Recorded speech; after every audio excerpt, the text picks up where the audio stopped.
لیکن میرے آقا صلی اللہ تعالیٰ علیہ وسلم اپنی والدہ محترمہ کے شکم اطہر کے اندر آ جاتے ہیں، اور آپ شان دیکھیں میرے آقا صلی اللہ تعالیٰ علیہ وسلم کی کہ میرے آقا جب اپنی والدہ محترمہ کے شکم اطہر کے اندر آتے ہیں تو اس سال مکے کا حال اچھا نہیں تھا، اس سال عرب کا حال اچھا نہیں تھا، 60 سال سے عربی لوگ گزر رہے تھے، فاقہ ان کے اوپر پڑا ہوا تھا، مگر میرے آقا صلی اللہ تعالیٰ علیہ وسلم جیسے ہی اپنی والدہ محترمہ کے شکم اطہر میں آتے ہیں، رب فرماتا ہے فرشتوں جنت کے دروازوں کو کھول دیا جائے، جنت کے دروازوں کو کھول دیا جائے۔ کتابوں میں آتا ہے کہ رب تبارک و تعالیٰ نے پوری دنیا کو خوشبو سے معطر کر دیا، سبحان اللہ، پوری دنیا کو خوشبو سے معطر کر دیا۔ آگے فرماتے ہیں کہ رب تبارک و تعالیٰ نے اس سال عرب کے اندر مکہ میں اتنی بارش کی جو قحط سے سارا مٹ گیا اور ہر طرف ہریالی ہی ہریالی ہو گئی، سبحان اللہ۔ میرے آقا کی شان تو آپ دیکھیں کہ ابھی دنیا میں آئے بھی نہیں، ابھی تو اپنی والدہ محترمہ کے شکم اطہر کے اندر ہے، اور برکتیں آپ دیکھیں، احسان آپ دیکھیں لوگوں کے اوپر میرے آقا کا کیسے برس رہا ہے۔ میرے آقا صلی اللہ علیہ وسلم کے بارے میں ان کی ماں فرماتی ہے کہ محمد میرے بطن اطہر کے اندر آئے تو مجھے معلوم تک نہ ہوا، جیسی پریشانی عورتوں کو ہوتی ہے ایام حمل کے اندر مجھے کبھی بھی محسوس نہیں ہوئی۔ آپ نے دیکھا ہوگا گھروں کے اندر عورتیں جب حاملہ ہوتی ہیں تو وہ 2 مہینے 3 مہینوں سے کے بعد ہی ڈاکٹروں کے چکر کاٹنے لگتی ہیں، کبھی سونوگرافی ہوتی ہے تو کبھی کوئی سا ٹیسٹ ہوتا ہے، کبھی خون کا ٹیسٹ ہوتا ہے تو کبھی کسی چیز کا ٹیسٹ ہوتا ہے۔ سیدہ آمنہ فرماتی ہے کہ مجھے تو یہ بھی معلوم نہ ہوا کہ میرے پیٹ کے اندر کوئی چیز ہے۔ آپ فرماتی ہے کہ ایک رات میں سو رہی تھی اور اس طریقے سے سو رہی تھی کہ میں سو بھی رہی تھی اور جاگ بھی رہی تھی۔ کبھی کبھی ایسا ہوتا ہے کہ ہم اور آپ بھی کبھی نیندوں میں ہوتے ہیں تو کبھی جاگتے ہوئے بھی ہوتے ہیں۔ سیدہ آمنہ فرماتی ہے کہ میں ایسی حالت میں سو رہی تھی، کوئی ندا دینے والی، کوئی بتانے والی کہتی ہے اے سیدہ آمنہ کیا تجھے معلوم ہے کہ تو کس کی ماں بننے والی ہے؟ تیرے شکم اطہر سے کون پیدا ہونے والا ہے؟ کہ سیدہ آمنہ تمہارے پیٹ سے وہ پیدا ہونے والے ہیں جو دنیا کے سب سے افضل ترین شخصیت ہے۔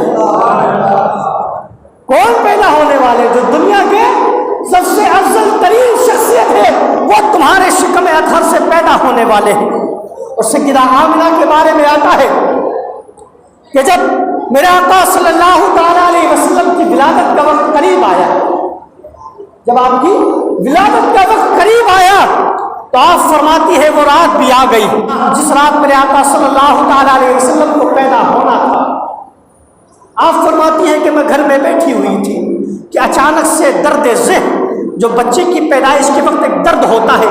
سیدہ آمنہ فرماتی ہے کہ وہ میرے اندر ہونا شروع ہوتا ہے، لیبر پین جسے کہا جاتا ہے۔ آپ فرماتی ہے کہ میں دیکھتی ہوں ایک پرندہ میرے پاس موجود ہے، ایک خوبصورت پرندہ، جو ایسا پرندہ کہ جو اس سے پہلے میں نے کبھی نہیں دیکھا تھا، اور میں تو یہ کہتا ہوں کہ وہ پرندہ دنیا کا ہوتا تو نظر آتا، وہ پرندہ دنیا کا ہوتا تو دنیا کے اندر نظر آتا۔ میرے آقا صلی اللہ علیہ وسلم کی والدہ محترمہ فرماتی ہے کہ وہ پرندہ اپنے پروں سے میرے سینے کو سہلا رہا ہے، میرے سینے کو مل رہا ہے کہ جس سے مجھے سکون مل رہا ہے، اور تھوڑی دیر کے اندر میں دیکھتی ہوں کہ ایک پیالہ میرے پاس رکھا ہوا ہے، ایک پیالہ میں دیکھتی ہوں جو رکھا ہوا ہے، جب میں اس کو پیتی ہوں تو میرا درد بھی دور ہو جاتا ہے، مجھے قرار بھی آ جاتا ہے، مجھے سکون بھی آ جاتا ہے، مجھے اطمینان بھی آ جاتا ہے۔ پھر آپ فرماتی ہے کہ میں ایسی عورتوں کو دیکھتی ہوں جو خوب لمبی ہے، جو لگتا ہے کہ اس دنیا کی نہیں، جو لگتا ہے کہ اس دنیا کی وہ عورتیں ہیں ہی نہیں۔ تو ان میں سے ایک عورت کہتی ہے آمنہ پتہ ہے میں کون ہوں؟ میں فرعون کی بیوی سیدہ آسیہ ہوں۔ دوسری عورت فرماتی ہے آمنہ مجھے جانتی ہو میں کون ہوں؟ آپ فرماتی ہے کہ میں عیسیٰ کی والدہ مریم ہوں۔ اور یہ دیکھ رہی ہو یہ کون ہے؟ عورتیں فرماتی ہیں کہ جتنی عورتیں تمہیں دیکھ رہی ہیں جنت کی حوریں ہیں، سبحان اللہ، یہ جنت کی حوریں ہیں جو نبی کے استقبال کے لیے آ گئی ہیں،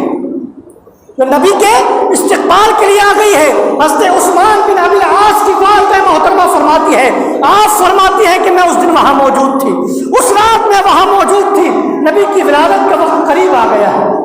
نبی پیدا ہونے والے ہیں، میں دیکھتی ہوں کہ آسمان کے تارے گھر کے قریب ہو جاتے ہیں۔ سبحان اللہ، آسمان کے تارے قریب ہو جاتے ہیں، اور قسم خدا کی ایسا لگتا ہے کہ یہ آسمان کے تارے گر نہ جائے،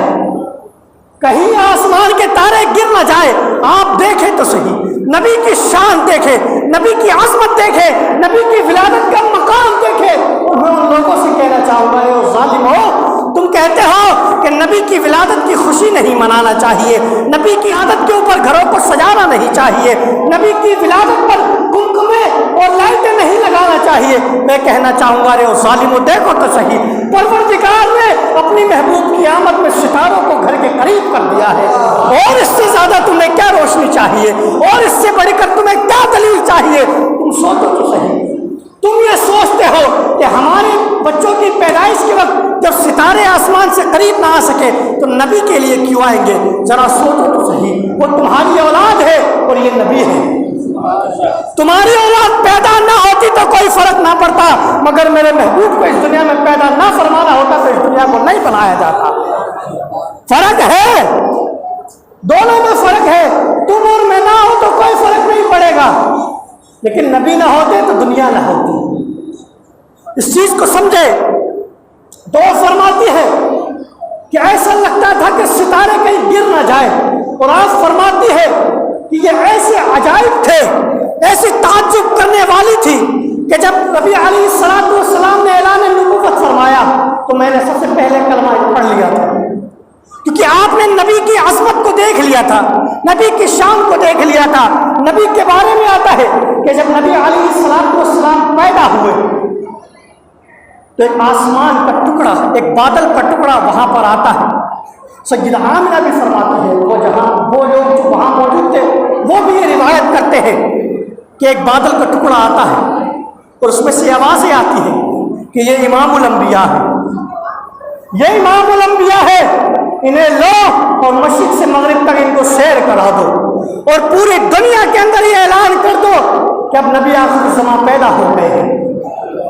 نبی آخر الزمان پیدا ہو گئے ہیں۔ مورخین لکھتے ہیں کہ اس رات کے اندر پروردگار نے سارے جانوروں کو قوت گویائی عطا فرما دی تھی، تمام کے تمام جانور ایک دوسرے کو مبارکباد دے رہے تھے کہ مبارک ہو نبی پیدا ہو گئے ہیں، مبارک ہو نبی پیدا ہو گئے ہیں۔ سبحان اللہ، میرے آقا کی والدہ محترمہ فرماتی ہے کہ میں دیکھتی ہوں نبی جب پیدا ہوتے ہیں تو ایک نور نکلتا ہے، ایک نور نکلتا ہے، اور اس نور سے میں ملک شام کے محلات کو دیکھ لیتی ہوں۔ سبحان اللہ، ملک شام کے محلات کو دیکھ لیتی ہوں، اور آپ فرماتی ہے کہ میں ایک ایسے شخص کو دیکھتی ہوں کہ جو 3 جھنڈے لے کر آتا ہے، ایک جھنڈا مشرق میں گاڑتا ہے، ایک مغرب میں گاڑتا ہے، ایک خانہ کعبہ کی چھت